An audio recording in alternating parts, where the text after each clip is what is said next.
Assalamualaikum warahmatullahi wabarakatuh. Perkenalkan nama saya Ayu Puspitasari dari kelompok C4 yang berisikan anggota yaitu saya sendiri Ayu Puspitasari dengan NPM 2217051011, Jo Febrian Sinora dengan NPM 2217051143, Yunisa Dia Pratiwi dengan NPM 2217051078. Di sini kami akan menjelaskan tentang studi kasus hospitality plus. Nah, di sini kutip summary-nya pada proyek ini isinya itu dirancang sebuah sistem, yaitu sebuah hotel yang berfokus pada efisiensi operasional dan kualitas layanan yang merencanakan implementasi sistem manajemen hotel yang mencakup proses pemesanan yang rinci dalam sistem. Pelanggan tersebut memiliki akses untuk melakukan pemesanan kamar, menelusuri fasilitas hotel, dan lain sebagainya. Sistem request-nya itu untuk memastikan bahwa proyek ini dapat memenuhi kebutuhan bisnis organisasi yang telah diusulkan sebuah sistem request pada project sponsor yang di dalamnya terdapat project sponsor, business needs, business requirement, business value, dan special assessment. Dan selanjutnya di sini ada business needs itu di situ berdasarkan perkembangan dinamika Hospitality Plus itu terdapat beberapa pendorong utama proyek ini, yaitu yang pertama ada peningkatan efisiensi operasional, mengelola pemesanan kamar dan layanan tambahan dengan efisiensi untuk optimalisasi penggunaan sumber daya hotel. Peningkatan pengalaman pelanggan itu membuat antarmuka pengguna yang mudah dipahami agar pelanggan dapat dengan mudah menjelajahi produk hotel tersebut. Yang ketiga itu ada fleksibilitas pembayaran dan keamanan. Di situ menyediakan pilihan pembayaran yang aman dan bervariasi untuk meningkatkan kenyamanan pelanggan dan memastikan keamanan data pelanggan tersebut. Selanjutnya di sini ada business recruitment. Di situ ada terdiri dari beberapa kebutuhan fungsional dan non-fungsional. Kalau kebutuhan non-fungsional itu ada pemesanan produk. Pemesanan produk itu sistem harus memungkinkan pelanggan untuk memesan kamar dan layanan tambahan. Selanjutnya itu ada manajemen pemesanan, yaitu pegawai hotel dapat mengelola semua pemesanan dari satu platform terintegrasi. Pengecekan ketersediaan kamar. Sistem harus memberikan kemampuan yang cepat dan akurat kepada staf hotel untuk mengecek ketersediaan kamar tersebut. Selanjutnya di sini ada kebutuhan fungsional, yaitu yang pertama itu ada performa tinggi. Sistem harus memiliki kinerja tinggi, memberikan respon cepat, terutama pada proses pemesanan dan pembayaran. Yang kedua itu ada keamanan data. Itu maksudnya itu sistem harus mematuhi standar keamanan informasi yang privasi yang berlaku di hotel tersebut. Yang ketiga itu ada skalabilitas. Itu sistem itu harus meningkatkan dan menyesuaikan dengan mudah untuk mengakomodasi pertumbuhan bisnis yang berkembangnya teknologi pada zaman sekarang ini. Saja ada business value. Nilai bisnis itu diperoleh dengan terurai menjadi 2 poin, yaitu tangible. Tangible itu peningkatan pendapat, efisiensi operasional, dan peningkatan pengelolaan inventaris. Ya, kalau intangible-nya itu ada juga peningkatan pengalaman pelanggan, meningkatkan citra merek, keamanan kepuasan pelanggan, fleksibilitas operasional, dan keunggulan kompetitifnya. Selanjutnya di sini ada special issue-nya, yaitu uh, yang dihadapi dalam pengembangan sistem manajemen hotel hospitality plusnya itu adalah keamanan data pelanggan. Keamanannya itu sangat privasi sekali, yaitu masalah khusus yang untuk memerlukan perhatian yang sangat ekstra untuk menjaga keamanan dan data pada peraturan privasi yang berlaku dalam hotel tersebut. Yang kedua itu ada pelatihan karyawan. Pelatihan karyawan itu ada pelaksanaan sistem baru mungkin memerlukan pelatihan karyawan agar mereka dapat menggunakan sistem dengan efektif. Yang ketiga itu ada anggaran terbatas. Terbatasnya anggaran dapat menjadi kendala pengaruh pemilihan teknologi dan skala proyek yang dapat diimplementasi.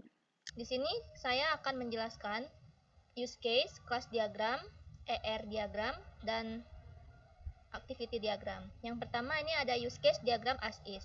Untuk use case diagram as is, di sini ada dua aktor. Yang pertama itu aktor pelanggan dengan use case memesan kamar, menelusuri fasilitas hotel, melakukan pembayaran. Aktor kedua itu pegawai dengan use case mengakses daftar pemesanan, mengelola ketersediaan kamar, dan memproses setiap pemesanan. Untuk use case to be-nya, itu tetap memiliki dua aktor. Yang pertama itu ada aktor pelanggan. Di sini kami menambahkan beberapa use case. Yang pertama itu ada use case memesan kamar, include dengan mengisi informasi pribadi dan mengisi detail pemesanan. Dan melihat detail kamar itu extend ke memesan kamar, memilih jenis layanan include ke memesan kamar, memilih jenis kamar itu include ke memesan kamar. Kemudian ada use case memesan produk. Memasukkan produk ke dalam keranjang extends dengan use case memesan produk.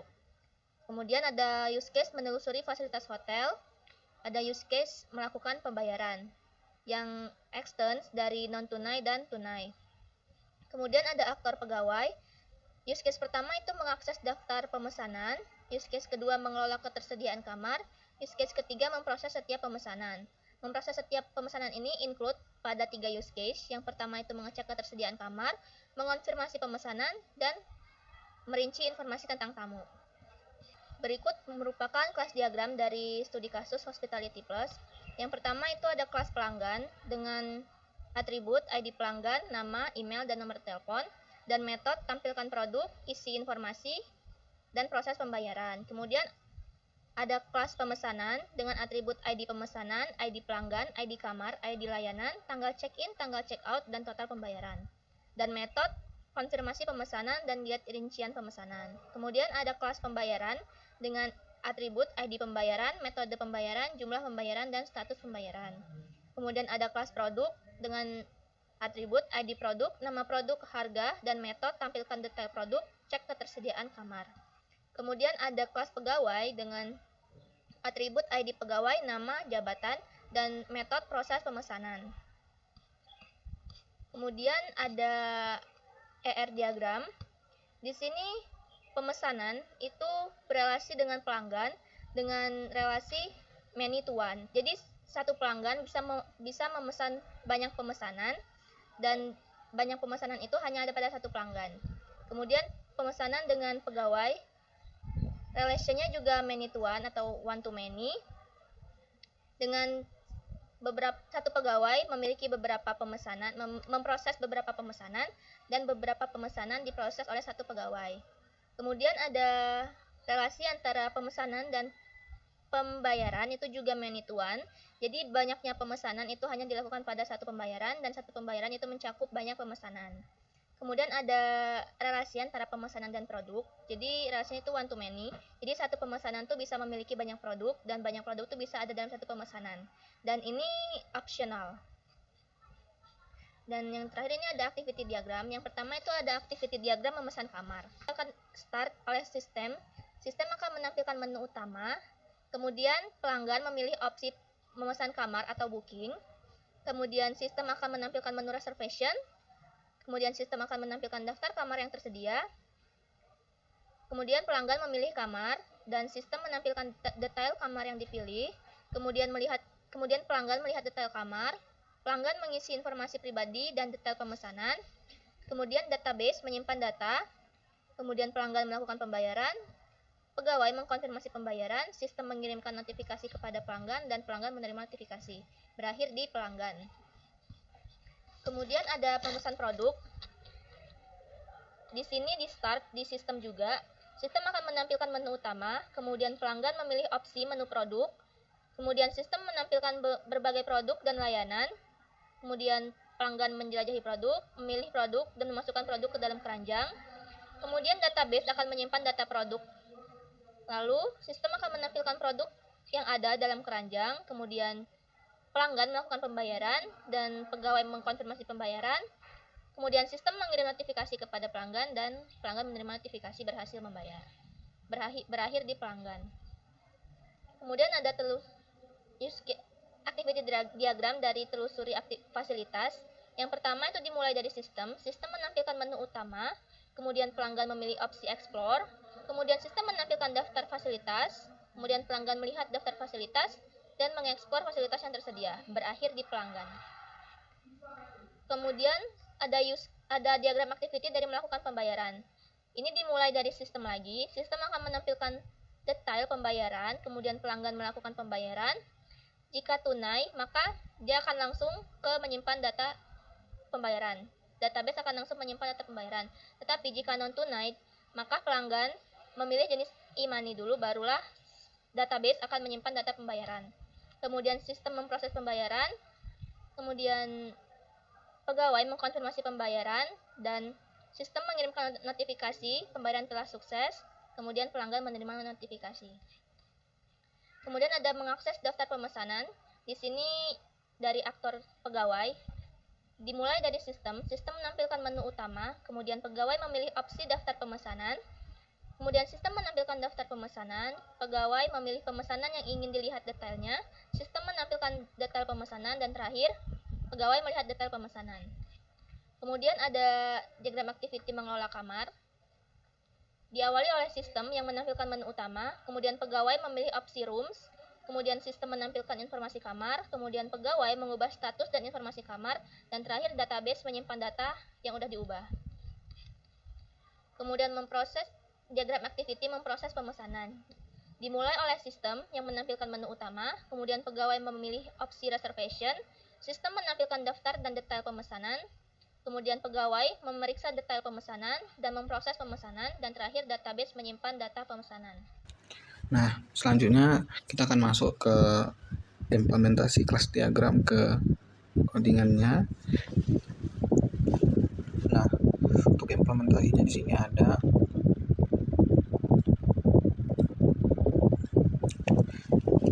ini yang pertama yaitu ada kelas controller. Isinya di sini ada banyak import di sini. Habis itu di sini yang ada dari scene buildernya ada resource bundle, URL, button, rectangle, image view, text, image view, dan juga yang lainnya. Bisa lihat di sini.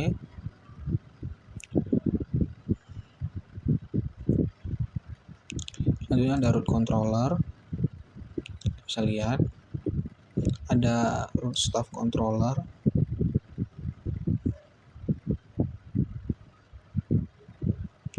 Ada reservation.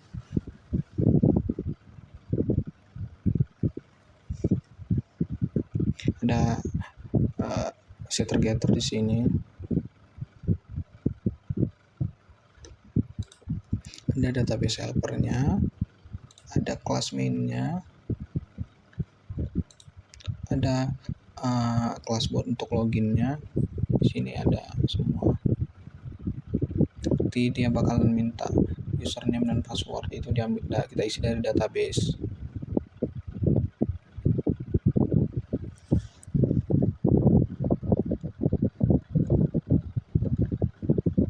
Selanjutnya yang itu ada welcome, tampilan home-nya. Setelah itu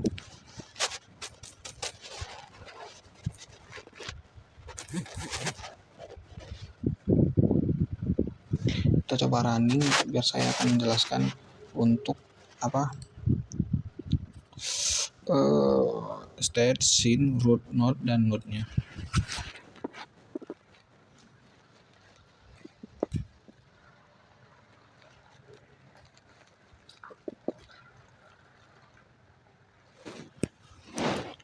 Pertama kita login sebagai guest, kita next. Nah, username dan passwordnya itu sudah ada di sini database. Nah, untuk yang guest itu username-nya ada guest itu sendiri dan juga passwordnya 123.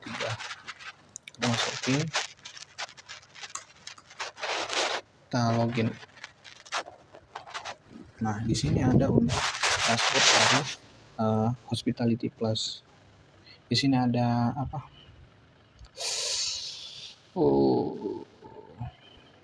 summary-nya, ada informasinya. Di sini ada nomor HP, ada email, dan juga alamatnya. Coba kita ulang dan kita login sebagai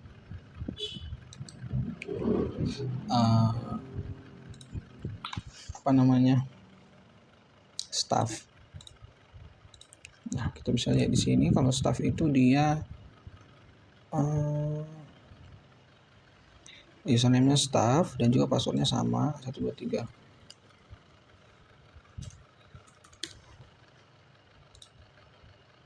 Nah, di sini tampilan dashboard dari staff dan juga just itu satu berbeda. Di sini staff itu bisa melihat aktivitas untuk hari ini ada berapa total kamar yang sudah di booking. Setelah itu ada tamunya itu ada berapa guestnya dan juga revenue-nya. Setelah itu ada yang datangnya yang sudah datang hari ini untuk arrival-nya, dan juga ini total untuk minggu ini, dan juga ada departure-nya itu untuk minggu ini. Itu untuk arrival untuk minggu ini ada 64 dan juga departure untuk minggu ini ada 35. Setelah itu ada rooms occupied-nya.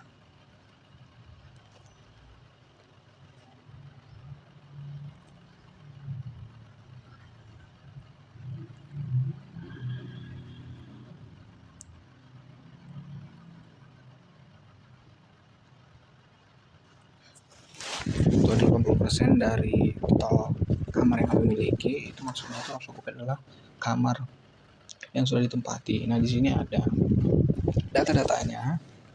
Pertama itu ada ID-nya, ada nama guestnya, ada sini ada nama John Doe, Jane Doe, dan juga Bob Smith. Untuk John Doe itu ada berada di kamar A. Untuk tanggal mereka masuk itu tanggal 1 bulan 1 tahun 2023. Untuk Jane Doe itu ada di kamar kedua, kamar B. Untuk tanggalnya itu ada di tanggal 15 bulan 2 2023. Dan juga yang terakhir ada Bob Smith, itu dia berada di room C. Untuk tanggalnya itu tanggal 20 bulan 3 2023.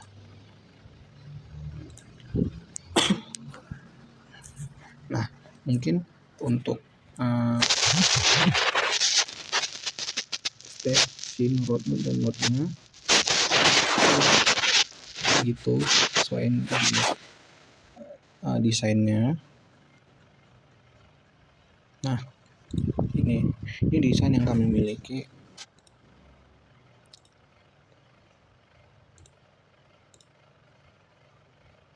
Di dokumennya kita bisa lihat.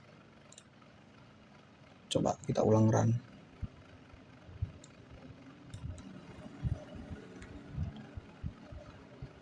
Ini untuk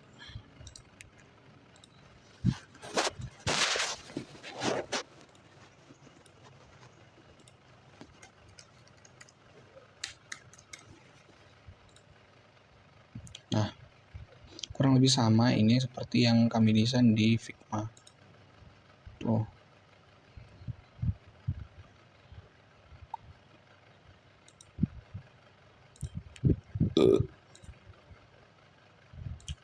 Selanjutnya ada itu untuk guest homepage-nya. Setelah itu ada UI untuk staff homepage.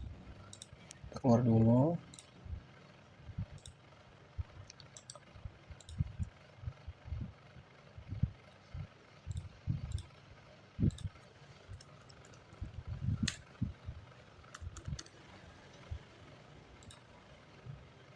Nah, bisa kita lihat ini kurang lebih sama seperti yang kami desain di Figma.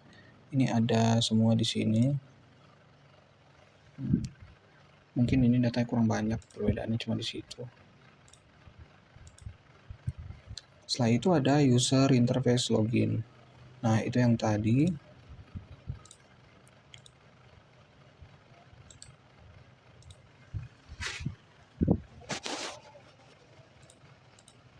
Nih, ini sama seperti yang kami sudah desain di Figma. Dan ini ada gambar UI untuk loginnya.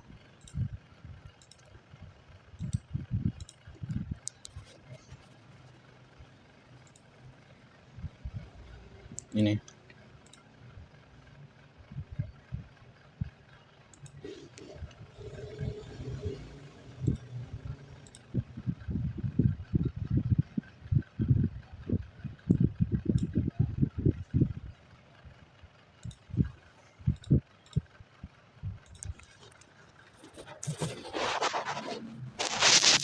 Nah, coba kita terakhir bisa kita run sekali lagi. Itu untuk guest, kita bisa login, itu kita ambil dari database tadi datanya. Nah, tampilannya itu seperti ini. Setelah itu kita masuk ke staff, kita login. Tampilannya tuh seperti ini. Ya, mungkin sekian dari kami. Jika ada kesalahan kata, saya mohon maaf. Selamat siang dan terima kasih.